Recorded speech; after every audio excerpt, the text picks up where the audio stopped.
আসসালামু আলাইকুম রহমতুল্লাহি ওবরকাতুহু। সম্মানিত দর্শক, বর্তমান সরকারের ভবিষ্যৎ কি, গন্তব্য কি, তারা কি করতে চান? তারা কি ক্ষমতা আঁকড়ে থাকতে চান, নাকি অন্তর্বর্তীকালীন সরকারের যে বৈশিষ্ট্য সেই বৈশিষ্ট্য অনুযায়ী অন্তর্বর্তীকালীন অর্থাৎ মধ্যবর্তীকালীন যে কর্মগুলো রয়েছে সেগুলো সমাধান করে একটি নির্বাচনের মাধ্যমে জনগণের ভোটে যারা নির্বাচিত তাদের হাতে ক্ষমতা দিয়ে সসম্মানে চলে যাবেন, সেই কাজটি করবেন, নাকি পেঁচাতে থাকবেন, গিট্টু লাগাতে থাকবেন একটির সঙ্গে অন্যটি? এগুলো নিয়ে ক্রমশ দেশের রাজনৈতিক অঙ্গন জটিল থেকে জটিলতর হচ্ছে। জুলাই আগস্ট বিপ্লবের পর আমাদের যে আশা ছিল, আকাঙ্ক্ষা ছিল, ইতিমধ্যে আমরা বুঝে গেছি যে এই সকল আশা আকাঙ্ক্ষা আমাদের জন্য ডেঞ্জারাস। অর্থাৎ আমরা যত এই সরকারের কাছে আশা করব, ততই আহত হব এবং ততই বেদনা হত হব। দ্বিতীয়ত হলো যে এই সরকারকে বিশ্বাস করা, এই সরকারের প্রতি নির্ভর করা, এটি এক ধরনের নির্বুদ্ধিতা। এখানে যে যে যেখানে আছেন, যার যে অবস্থান আছেন, আয় বুঝে ব্যয় করতে হবে, পরিবেশ পরিস্থিতি অনুযায়ী চলতে হবে, কারোর সাথে দ্বন্দ্ব সংঘাত লাগানো যাবে না এবং নিজের নিরাপত্তা বিধান করতে হবে এবং কোনো অবস্থাতেই মবের মধ্যে পড়া যাবে না। কারণ হলো যে এখানে যদি কোনো কারণে আপনি বিপদ এবং বিপত্তিতে পড়ে যান, আপনাকে উদ্ধার করার মতো এই অবস্থাতে রাষ্ট্র বা সমাজে কেউ নেই। There is nobody. এখানে একেবারে আসিয়া নামক যে মেয়েটি ধর্ষিত হয়েছেন, তিনি যেভাবে অনিরাপদ, আসিয়ার বাবা অনিরাপদ, আর সমাজের একেবারে ঊর্ধ্ব স্তরের সবচেয়ে বড় যে কর্তাগুলো রয়েছেন, সামরিক বেসামরিক, তারা যে নিরাপদ সে কথা তারাও বলতে পারছেন না। ফলে কি হচ্ছে, সব জায়গাতে কিন্তু একটা ঘুম হারামের সংস্কৃতি চালু হয়ে গেছে। এবং এই যে ঘুম হারামের যে সংস্কৃতি, এটি কতদিন চলবে, এটি কোন দিকে যাবে, এটি কিভাবে মোড় নেবে, তাও আমরা বুঝতে পারছি না। এর কারণ হলো সরকারের এই মুহূর্তে যারা আছেন তাদের বন্ধু কারা, শত্রু কারা, তাদের পরবর্তী গন্তব্য কি, তাও আমরা বুঝতে পারছি না। যদি অঙ্কের স্বাভাবিক জটিলতা না থাকতো, কিংবা এটা যদি একেবারে 2+2=4 এরকম একটা সহজ সরল অঙ্ক হতো, তাহলে আমরা দেখতে পেতাম যে এই সরকারের সঙ্গে তারেক রহমান সাহেবের ঘনিষ্ঠ বন্ধুত্ব থাকতো, বেগম জিয়ার সঙ্গে ডক্টর মোহাম্মদ ইউনূসের ব্যক্তিগত সম্পর্ক থাকতো, বিএনপি থাকতো এই মুহূর্তে সরকারের একেবারে রাইট হ্যান্ড। যদি গণতান্ত্রিক পন্থায় আমরা আমাদের যে ক্ষমতার ট্রান্সফার, সেই ট্রান্সফারের কাজটি আমরা করতে পারতাম।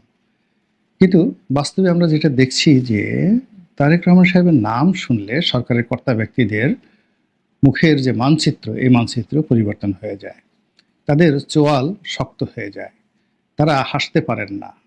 এমনকি যদি সরকারের বড় বড় যারা কর্তা ব্যক্তি আছেন তাদের সামনে যদি তারেক রহমান, তারেক রহমান, তারেক রহমান এরকম শব্দ বারবার উচ্চারণ করেন, আর পেছন থেকে যদি তাদেরকে গুদগুদি দেন, মানে আচ্ছা মতো তাদেরকে সুরসুরি দেন বিভিন্ন জায়গাতে, সেই লোকগুলো হাসতে পারবে না। তারেক রহমানের নাম শোনার সঙ্গে সঙ্গে তাদের শরীরের যত গুদগুদি আছে সব গুদগুদি চলে যাবে।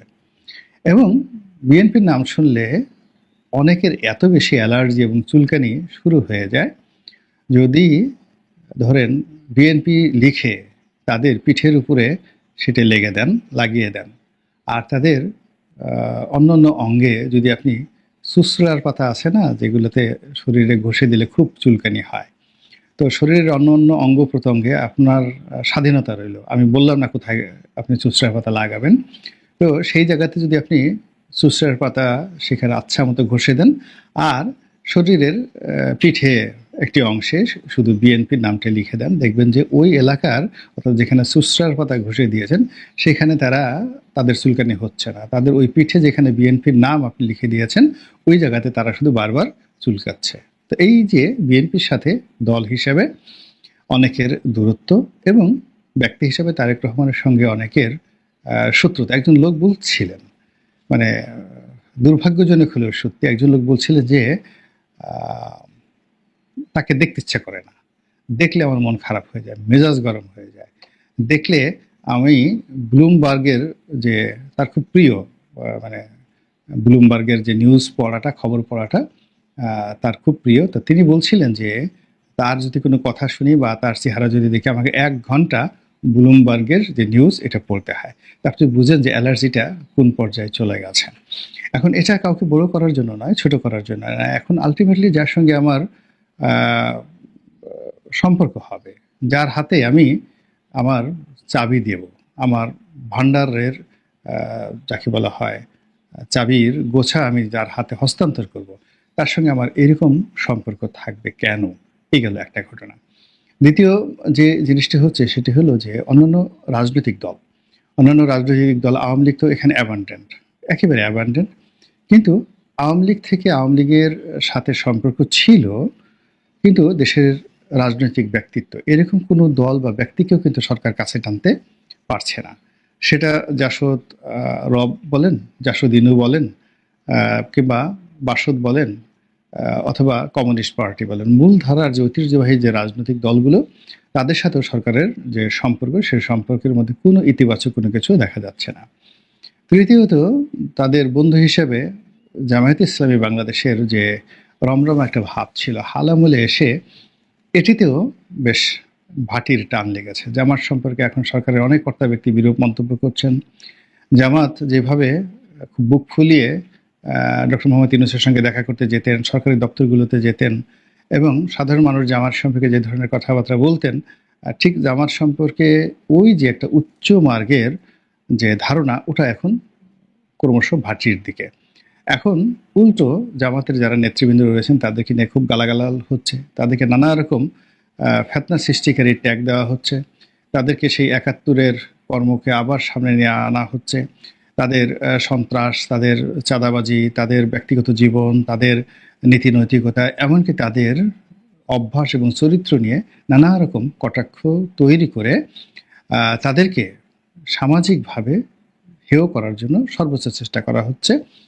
এটা সরকার করছে না, কিন্তু যারা করছে তাদের সঙ্গে যে সরকারের সম্পর্ক নেই সে কথা কিন্তু বলা যাচ্ছে না। এই গেল জামাতের। এবং সবচেয়ে বড় বিপজ্জনক অবস্থা হলো যে এই মুহূর্তে বাংলাদেশের ক্ষমতার যে কে ফ্যাক্টর সেটা হলো জনাব ওয়াকরুজ্জামান। জনাব ওয়াকরুজ্জামান সেনাবাহিনীর প্রধান, তার সঙ্গে ডক্টর মোহাম্মদ ইউনূসের সম্পর্ক থাকবে অনেকটা হরিহরাত্মার মতো সম্পর্ক থাকবে। এই কারণ হলো এই মুহূর্তে মিলিটারির শাসন নেই, তবে মিলিটারি সমর্থন ছাড়া সরকার ১ ঘন্টাও নিরাপদ নয়। এবং সেনাবাহিনী যদি ব্যারাকে ফিরে যায়, তারপরে তারা যদি কোনো কিছু বলার দরকার নেই, তারা শুধু ব্যারাকে ফিরে যায় এবং বলে শেখ হাসিনার মতো এরকম লৌহ মানবীর অর্ডার তো তারা শেষ পর্যন্ত ফলো করেননি। তো তারা হট করে দেখা গেল যে এখন ব্যারাকে চলে গেল, অথবা বাইরে তারা যে ম্যাজিস্ট্রেসি পাওয়ার আছে সেই ম্যাজিস্ট্রেসি পাওয়ারটাকে যদি একটু দয়া করে তারা কিছু কিছু মানুষের উপর প্রয়োগ শুরু করে দেয়, মুহূর্তের মধ্যে দেখা যাবে যে এখানে রাজনীতির মহামারী শুরু হয়ে গেছে। এবং যারা সরকারে রয়েছেন তাদের আর্তচিৎকার আকাশ থেকে ফেরেশতা পর্যন্ত নেমে আসতে পারে, এরকম একটা অবস্থা তৈরি হয়ে যাবে। ওরে মা গো, ওরে বাবা গো, বাঁচাও, রাজনীতি যে এত খারাপ এটা তো আমরা আগে বুঝতে পারিনি। ও হাসিনা, ও খালেদা, আপনাদেরকে আমরা এমনি এমনি গালাগালি করেছি, আপনারা যে কত বড় মহান, কিভাবে তাপ চাপ সহ্য করে এতদিনে রাজনীতিতে আসেন, টিকে আছেন, এটা আমরা বুঝতে পারিনি। এই কথা বলে তারা কান্নাকাটি করবে। তো সেই যে তাদের যে ক্ষমতার যে নিয়ামক, যাদের কারণে, যাদের কল্যাণে এবং যাদের আকুণ্ঠ সমর্থনে তারা টিকে আছেন, ভালো ভালো খাবার খাচ্ছেন, পোলাও খুরমা, কালিয়া কুপ্তা, তারপর শেষে পাবলিকের মাল খেতে কার ভালো না লাগে? একমাত্র অলি আল্লাহ গাউস কুতুব ছাড়া বেশিরভাগ মানুষই পাবলিকের মাল খেতে খুব পছন্দ করেন। তো এখন এই যে যারা পাবলিকের মাল খাচ্ছেন, পাবলিকের পয়সায় যারা জীবিকা নির্বাহ করছেন, পায়ের উপর পা তুলে বড় বড় কথাবার্তা বলছেন, তাদের সব কিছু হারাম হয়ে যাবে যদি ক্যান্টনমেন্ট উল্টে যায়। কিন্তু সেই ক্যান্টনমেন্টের সঙ্গেও সরকারের যে সম্পর্ক ভালো, এটা আমরা টের পাচ্ছি না। একেবারে থার্ড যেটা আছে সেটা হলো ক্ষমতার সাংবিধানিক যে কেন্দ্র, সেটি এখন রাষ্ট্রপতি। বর্তমানে ডক্টর মোহাম্মদ ইউনূস এবং তার উপদেষ্টা যারা আছেন তারা সবাই মূলত রাষ্ট্রপতি কর্তৃক নিয়োগপ্রাপ্ত এবং প্রচলিত সংবিধান অনুযায়ী তারা শপথ নিয়েছেন এবং সংবিধান অনুযায়ী এখন পর্যন্ত দেশ চলছে। সাংবিধানিক আদালত থেকে শুরু করে সব কিছুই চলমান। তো সেক্ষেত্রে তারা না সংবিধান মানছেন, না রাষ্ট্রপতি মানছেন। সংবিধানের সঙ্গে তারা মুহূর্তের মধ্যে সম্পর্ক ছিন্ন করতে চাচ্ছেন, সংবিধান ছুঁড়ে ফেলতে চাচ্ছেন, সংবিধানকে ছিন্ন বিচ্ছিন্ন করে নতুন করে আবার পুনর্লেখন করতে চাচ্ছেন, অধ্যাদেশ দিয়ে সংবিধান পাল্টাতে চাচ্ছেন, মানে সংবিধানের যে সংবিধানের অধীনে তারা বা শপথ নিয়েছেন বা যে সংবিধানের বলে তারা বলিয়ান, শক্তিমান, সেই সংবিধান থেকে তারা বিচ্যুত। এটা একটা ভয়াবহ খেলা, ভীষণ রকম ভয়াবহ খেলা। দ্বিতীয়ত হলো যে এই সংবিধানের আলোকে যে ব্যক্তি, তিনি যতই নিন্দনীয় হন, বলতে গেলে তার মর্যাদা অনেকটা পিতার মতো।